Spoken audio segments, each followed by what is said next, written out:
Bhimavaram DSP జయసూర్యపై బదిలీ వేటు, head క్వార్టర్స్లో రిపోర్ట్ చేయాలని ఆదేశం. మరి ఇప్పుడు రఘురామకృష్ణరాజు ఏమైంది? మిస్టర్ రచ్చబండ రఘురామకృష్ణరాజు గారు, మొన్న మీ మీద బ్యాంకులకు డబ్బులు ఎగ్గొట్టారనే దాని మీద సిబిఐ ఇప్పుడు విచారణ జరగకపోతుంటే ఒక్క తెలుగుదేశం వాళ్ళు కూడా మీకు మద్దతుగా మాట్లాడాల.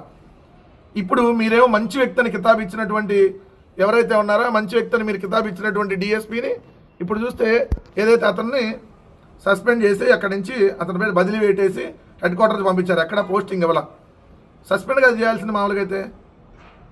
ఆయన మరి బదిలీ ఎక్కడ పోస్టింగ్ ఇవ్వకుండా బదిలీ చేయటం ఏంటి? మరి సస్పెండ్ ఎందుకు చేయలేదు? బదిలీ చేశారు. ఆయన విధుల నుంచి తొలగించేలా పూర్తిగా హెడ్ క్వార్టర్స్లో రిపోర్ట్ చేయమని చెప్పారు అంతే. మరి ఎందుకు చేయలేదు మీరు?